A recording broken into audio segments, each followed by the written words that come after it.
Coach Gibbs here with PB&J Boxing. Shout out to Iron Fist Boxing and Marino's Boxing, Kokomo, Indiana. The idea here is to start a program that teaches an absolute casual how to box. I'm going to start from A and go to Z. The only problem is I've never done videos before, so I'm no good at it.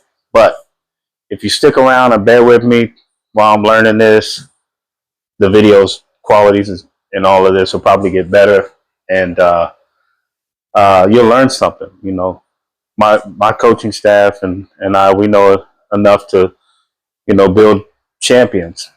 But so anyway, first thing we do when someone comes into our gym is we ask them if they want to be a recreational boxer or a competition boxer. And that's something that everybody that's starting out boxing, for whatever reason, you got to try to understand which category you want to be in, because that's going to determine how you train.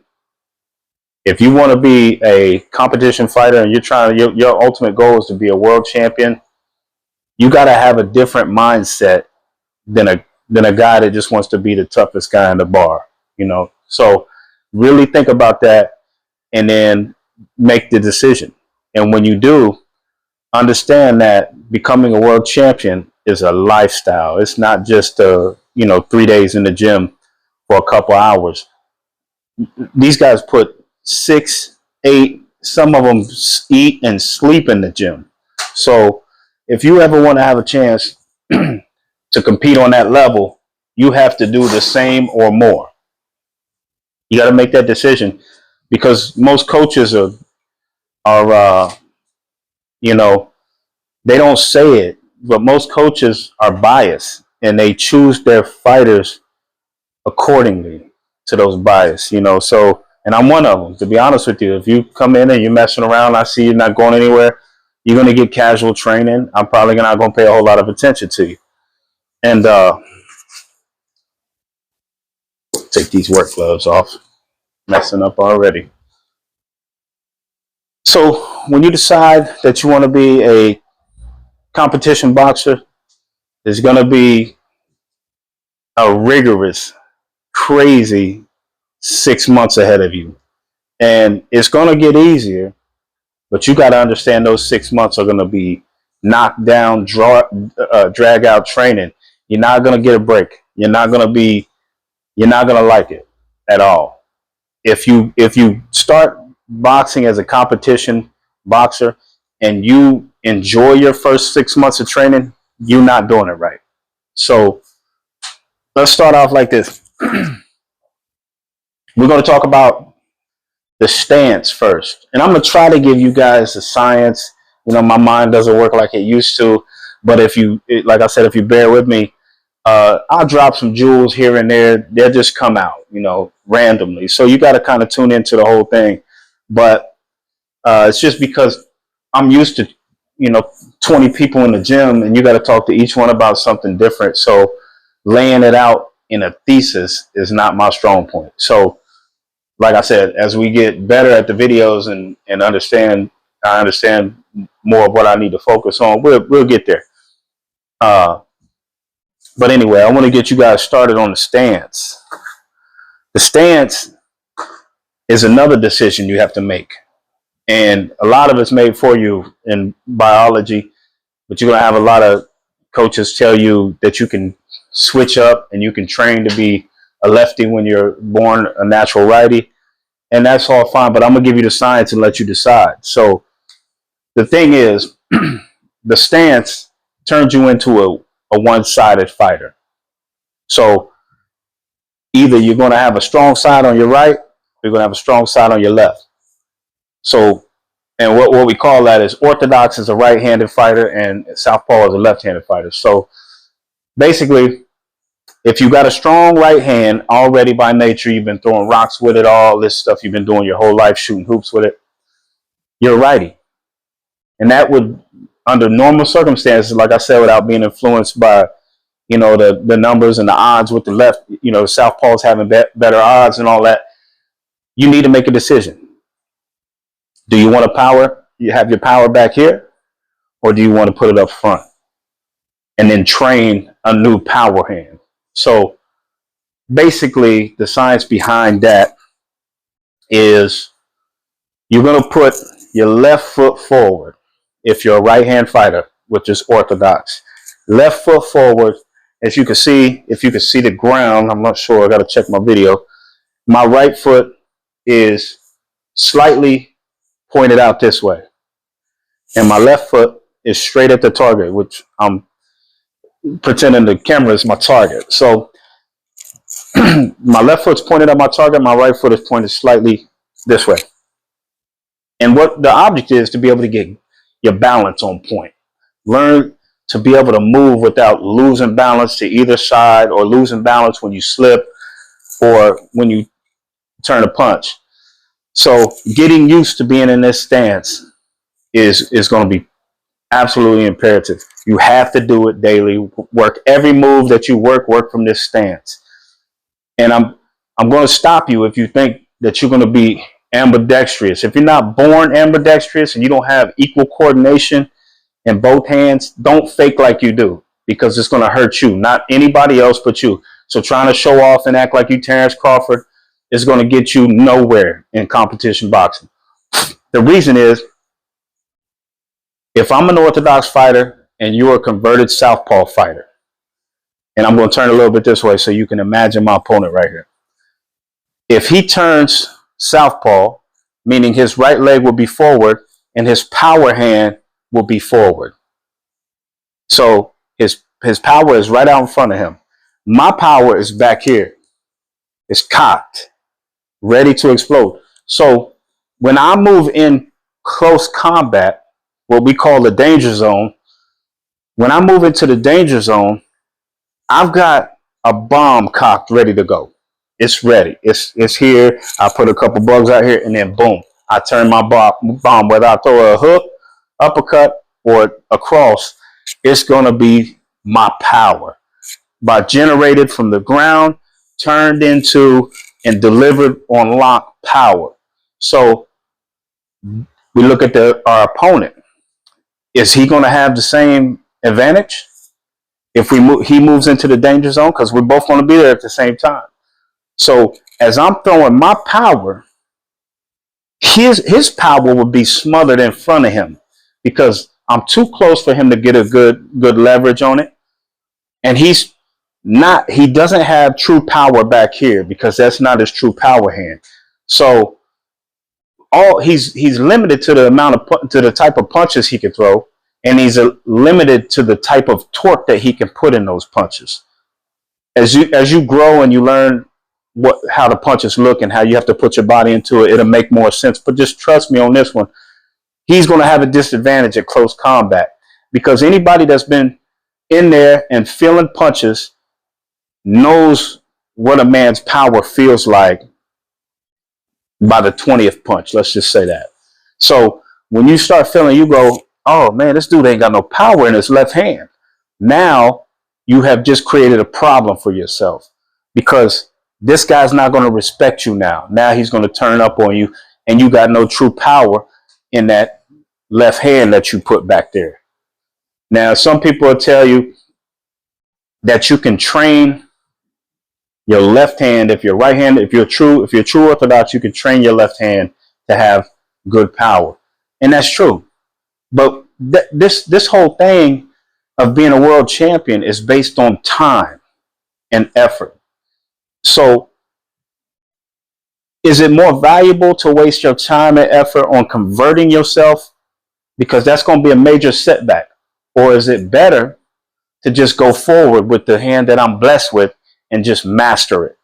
In my opinion, master your coordination. Go with your coordination. Master whatever God gave you. Master that.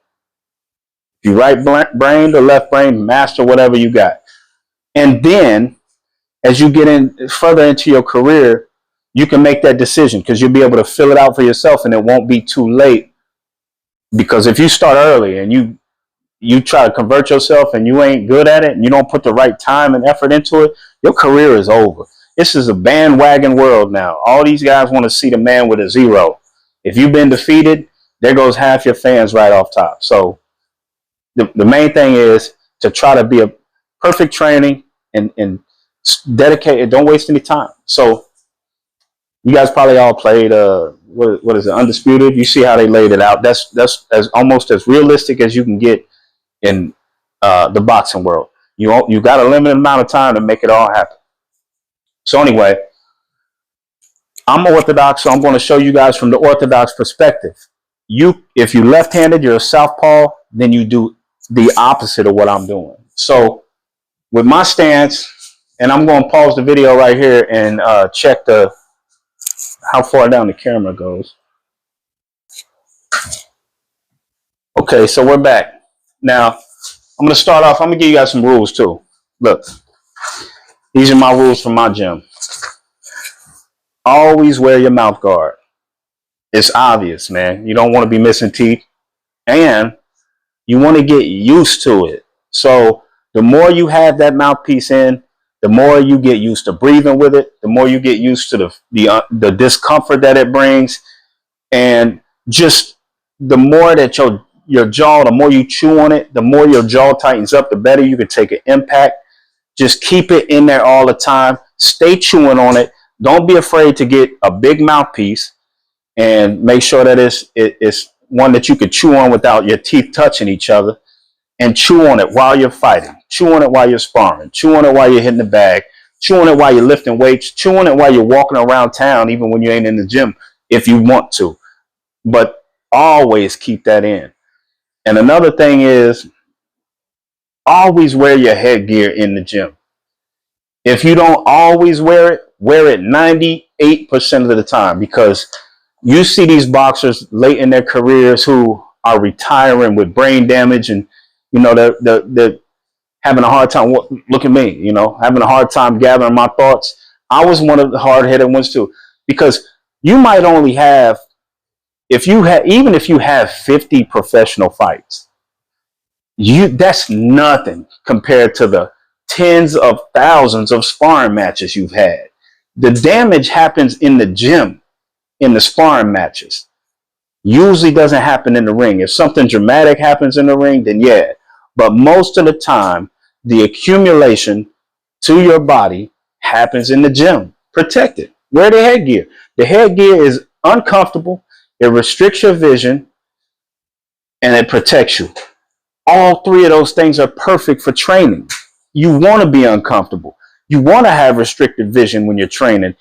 You want to be protected. So when you actually get in the ring without the headgear and the pros, it feels like a weight's been lifted off you. When you don't have that headgear on, now you don't have to stare down this tunnel. Now you can see peripherally. You'll turn your head and be able to see a punch coming better. And so if you train with it on, you're better when you take it off. It feels better when you take it off, yes. But trust me on this. Keep it on. You got no reason to take it off in the gym unless you're trying to impress people in training, and that's not what a world champion's mindset should be. So, and just always wear it. Always wear it, man. The object is to go through your fighting career, get out on the other end with your brains intact. And if you wear your headgear, you're going to be good. And don't get cheap headgear, because you can't get another head. Just get good headgear. It's worth the extra $50. So now, hand wraps. Always wear your hand wraps. Like I said, these are going to be your money makers. So if you ain't wrapping them up in the gym, you feel strong all the time. You're going to feel, when you first start out, your hands will be fragile. You'll be a little sore sometimes unless you built different. You might never feel that. And that would be even more dangerous than being able to feel the pain, because then you never know when the injury is on the horizon. So the thing is, if anybody thought they was going to get injured, they wouldn't have threw that punch. We never know when you're going to get injured. So the best thing to do is protect yourself in the gym. Wrap your hands. That way, when you throw a bad shot and it lands funny, you got some protection on you and your career can still move forward. Because trust me, when you injure your hand, your career is on hold, man. And some people do this to feed their kids. Because to be a world champion, some people have to quit their jobs so they can. Everybody's not blessed to the point where they got people that will sponsor them and take care of them, or they're not starting when they're 8 years old and training like a world champion to where by the time they start to feel the effects of life, they're 18 years old, they're already immediately in the money. Devin Haney and all these youngsters out here, Tank and all these guys that get started and become and have money in their 20s, early 20s, it ain't so bad. But let's just plan on not being that lucky, not being that fortunate, and protect your hands. So wear your groin protector too. Any of these things that you get injured, any of these body parts that you injure while you feel like you're invincible are going to show later in life if they don't show later in your career, where let's just say, for instance, you take a bad shot to the groin and it tears something and you get over it. You're like, that's nothing. That's nothing. 5 years later, you're fighting for a world title, but you're soft down there now because you've been injured there too many times playing around. Keep the protector on. It's uncomfortable, but keep it on. Some people have been hit low blow and can't have kids after that. It's not even worth the risk. It's the more uncomfortable you can be in the gym, the more comfortable you'll be in there when you're painting in the ring. So make sure that you wear all the PPE. And man, listen, I mean, if you want a coach to love you, stay dedicated. If you come in there and you feel like your coach ain't talking to you, you ain't working hard enough. Most of these coaches that we don't make money. We don't make no money unless we produce a world champion who is courteous enough, loves us enough to give money back. There's no money in boxing. I've opened 4 gyms, lost $1,500 to $3,000 a month every time for years, and we just do it because we love it. So if your coach loves his sport.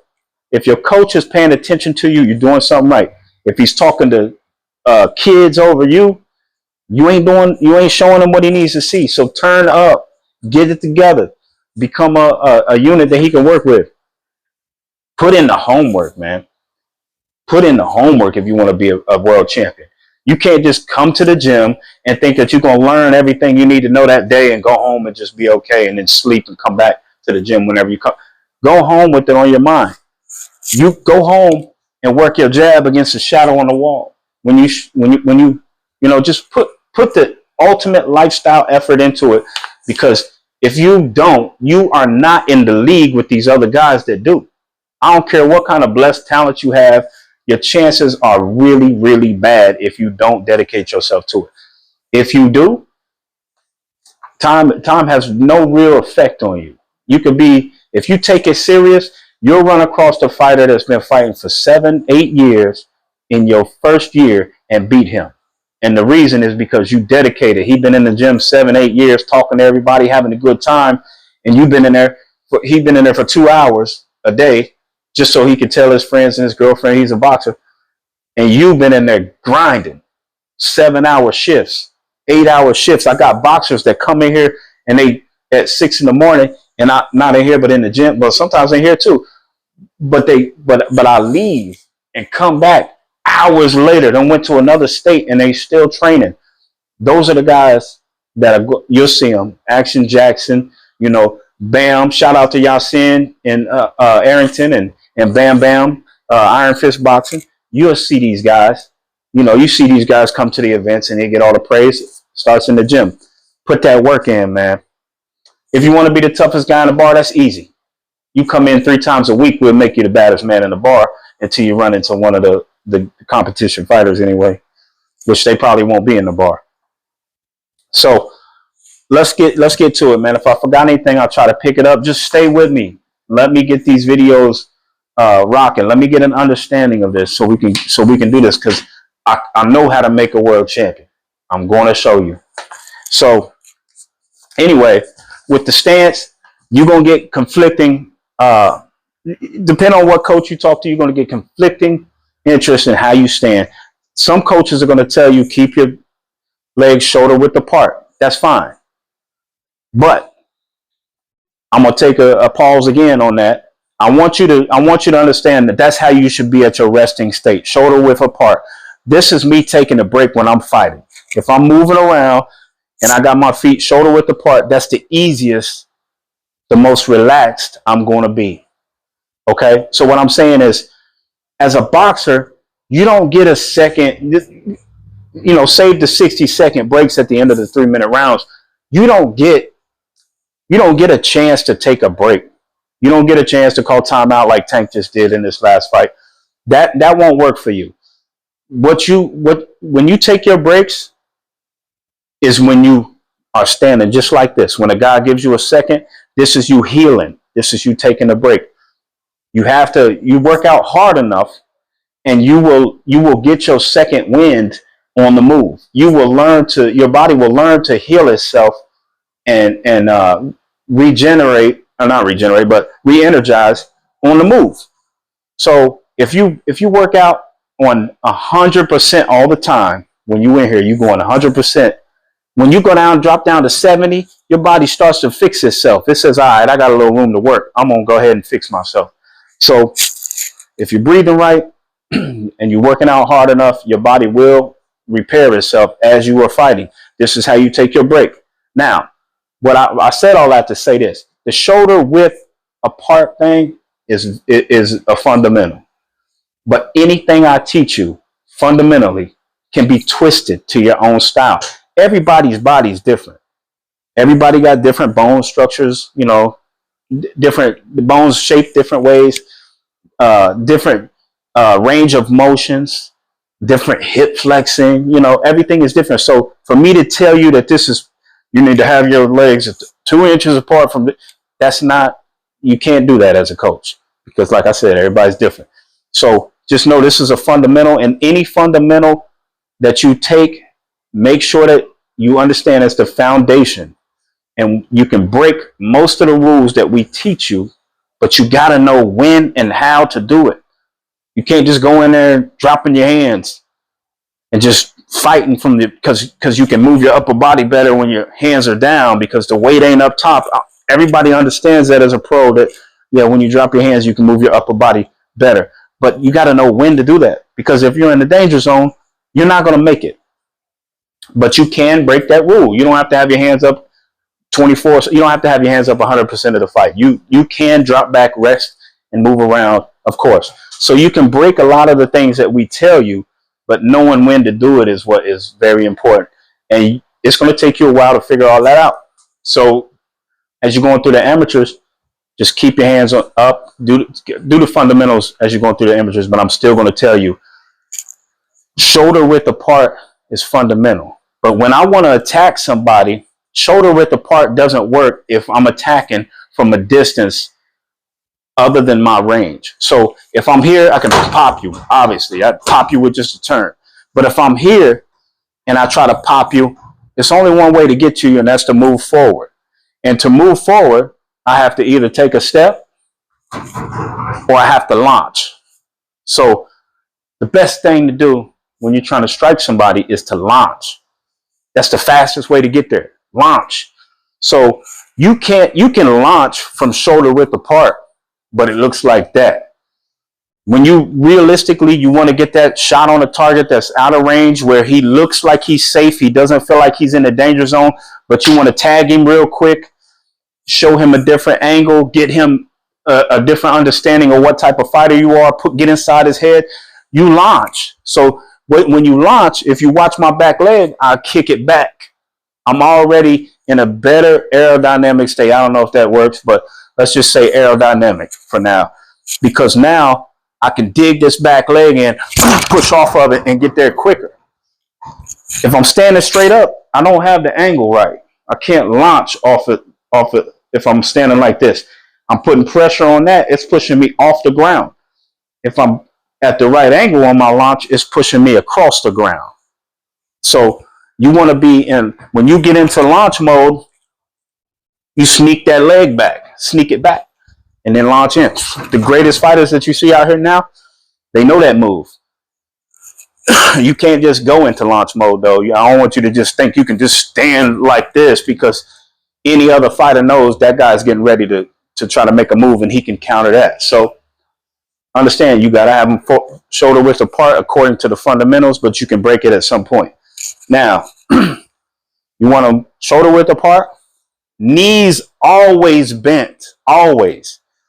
If you feel like I want to lock my leg out so I can take a break, you're wrong. Because what happens is you restrict the blood flow to these arteries. These legs take a lot of your blood, and there's a highway down here through your leg for your blood.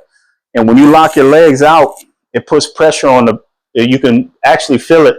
It pressurizes right here behind your knee. That restricts your blood flow. If your blood's not circulating right, your oxygen's not getting to where it needs to be at, you might not feel it in the first round, but as the rounds go on, you done locked your legs out too many times thinking you're taking a break, you're going to be super fatigued and not even know why. That's why, because suffocation is a slow process, and that's what you're doing to yourself, suffocating yourself. So my advice to you is get used to keeping your legs unlocked. Love it. Because another reason is if your legs are unlocked, what I mean by that, just to be specific, is that's an unlocked knee right there. See that knee is bent. That's locked. That's restrictive. That's not. It not only restricts your blood flow, it restricts your movements. Because if you're going to move, guess what? You have to unlock that leg and now move. That's two motions that you didn't need to do. You wouldn't have had to get ready if you was already staying ready. So I tell my fighters, stay ready. You don't have to get ready. Getting ready is going to cost you against a good fighter. So always stay ready. Move like this. Anytime you're training, I don't care what you're doing. If you're curling something, stay in your boxer stance. If you're doing squats, stay in your boxer stance. No matter what you're doing in this gym, you're a boxer now. So I don't need you going out and trying to cut down trees. You're a boxer. So everything you do should be just about boxing. If you curl in a weight, see this boxer stance, knees bent, everything you do boxing. I don't want you walking around the supermarket like that, but you know what I'm saying. So knees bent, shoulder width apart, and the object is to be on point with balance. So you should be able to move side to side, hands up, move side to side without losing your balance. If you aren't standing right and you try to move side to side and you feel like you might fall over, get it right. Learn to feel it. Feel like the floor and you is one, so you can move. Do this. If you don't lose balance, good. Do this. If you don't lose balance, good. You should be able to touch the floor on both sides of you without losing balance. Now, another thing about the stance is you got to understand that you are going to be turning into punches. So learning to maneuver your feet in between those punches is going to give you the best leverage. It all comes down to physics. So let's just say I'm trying to deliver a right hand, a cross. The best way to deliver that cross is to turn and follow through. You're going to get into this habit. I'm not there to watch you guys, so you got to look into a mirror and watch yourself. When you throw a punch, the right hand in particular, do not lean in, ever. Don't lean past his knee, ever. I don't care if he's out of range. You don't do that. That's lazy. And what happens is when you lean in, you bring your head closer to the danger zone. Have you ever seen someone miss a target that was this far away from them? As opposed, what happens is if you stay right out of range and you turn, so it looks like I can't hit it. But if I turn right and I put this leg into it and I turn and I got my balance right, I can just give it a couple inches. So if I lean though, boom, I brought my head in closer to his offense. So if it takes him 1 millisecond to get to my head from here, when I'm back here, out here, if I move it in here, let's see, that's 0.7 milliseconds. I'm at 0.5. I'm actually giving him more speed, in a sense. I'm letting him hit me quicker. So learning my long punches need to be long punches means that I have to learn to maneuver my legs in a way that lets me get a stretch on my punch without bringing my head in closer to the, bringing the target in closer to the weapon. So when you throw your jabs and your punches, learn to turn instead of lean. Never, ever lean, ever. Don't even lean when you slip punches. You see a lot of these boxers doing this. That's because they've learned to cheat the game. But if you come into the game and you're trying to do ducks instead of slips and rolls, you're going to duck into an uppercut because you ain't going to be able to do it right. So, because you ain't learned to cheat yet. So basically, like I said, stick to the fundamentals till you learn how to cheat. You learn how it feels. You get you about 100 sparring matches in and you start understanding how it feels. Now, you got your left foot forward. You got both knees bent. You got both hands up. Now, let's talk about where the hands need to be at. So when you are close to your opponent in your stance, you have to protect different. If this is my opponent and I move in close, my hands can be out front right here because long punches are the only thing that are going to be quick enough to get to me and make me react. Long punches. If he tries to throw a hook from there, it's going to be easy to dodge. He's got to do a lead punch to land it. So it's okay to have my hands up here. I'm going to show you how it looks with some gloves on. Let me see here. Let's grab these.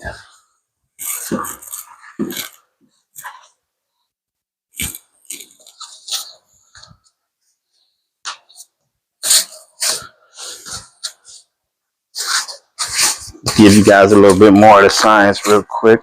We're going to call this probably episode 1. So when I got my hands up like this, I could see through him. This is for long fighting. I could see through him, but I ain't got to worry about him hitting me with a jab because I got my reaction turns into this. Boom, that quick. I just close, roll it close. I got him resting on my forehead, right? Roll it close. Block the jab. Turn just a little bit to make sure that it misses. Dialing it in. This is another thing that's going to be real important as we grow. You're going to learn dialing it in. Learning them inches and centimeters is the difference between being a world champion and a guy that can win a tournament if he's lucky. A guy that's really got it. So hands out here. When you're in your stance, you want your elbows in because you got gates right here. You got danger. It's dangerous right here. When you take shots right here, it'll put you to sleep just like a headshot will. It puts your body to sleep. So ain't nothing worse than when you got a clear mind and the body that won't react, man. I'm telling you. So keep these elbows in a little bit. Your body is going to form itself into this guy that can. So I'll give you another shortcut real quick. This is a side note. A lot of people come in and go, I can't do that at the same time. Look, I'm looking like this. I can't do it. And I understand that. But that's what training is all about. Your ligaments, tendons, muscles, bones, everything is going to transform. Everything is going to change into what you need it to be as you train. Trust me on that. If you can't get a good hunch in, you say, man, I can't get down right. Okay, it's going to change. Your ligaments are going to grow. Your elbows will eventually be able to touch that and go like this and protect it at the same time. It's going to happen if you do it. Keep practicing it. So up here, this is to block the long shots. Remember that. Now, as we move into close combat, we got to change it. See, now I'm moving out here because the close in the danger zone, we just need them right here because short punches are going to be ineffective. Yes, he can hit me with short punches. He can. He can touch you with short punches inside, but they're going to be ineffective, wasted punches. That's all you got to remember. You won't take punches. You're a fighter now. You learn to love it. But you take the ones that you can handle. You choose which ones you want to take. So when you get inside, you look for the uppercuts and hooks. Hands up here like earmuffs because you're not going to see every punch coming. So having the punches up here, having your defense up here is going to take away let's just say 80% of your worries because some are going to get through. But when you get good at just seeing what's going on and not blinking and catching the punches, what we're going to call later on is called welcoming. When you start welcoming punches and all the flinch goes out of your body, the flinchy and the reactiveness goes out of your body, and you start seeing the reading body language, Then you'll understand. Boom, boom. You'll be doing it like that. Parrying shots and countering. So when you get in close, danger zone, put the earmuffs on. And look, never rest them right here. I see, man, this is a big mistake. Don't put your gloves on your chin. When your coaches aren't always clear about this. They tell you protect your chin. But they don't ever tell you don't put your gloves on your chin, because someone hits them gloves, you're going to get rattled just off that. People have been knocked out, not even with the glove, didn't even come in contact with the opponent's glove, didn't come in contact with them, their own glove did. So people have been knocked out like that. So rest them on your cheekbones. Hit yourself on the chin and then hit yourself on the cheekbone. Tell me which one you like better. Okay? Rest them on your cheekbone. And then they become your shock absorbers. When the shot comes, you take it. Lock them up. When they're out here, you can open your gloves up and your hands become your shock absorbers. You're going to learn what works best for you. You got to take punches to learn it, though. So be ready for that. Now back to the stance. Just like this. Hands up. I'm outside. All right? See this? Knees bent. I could turn. I could slip. This is a bob, a slip. You're going to get different terminology from different coaches. I've had a ton of different coaches, and the verbiage is something that you have to double check sometimes. When your coach say roll out, you say, what you mean roll out? Because he might want you to actually roll in. It might feel like rolling in to you, but to him he's saying roll out, because it's just verbiage. But you'll come to an agreement with the verbiage. Just like I said, you just got to stick with it. We're going to take an intermission and we're going to jump to the jab.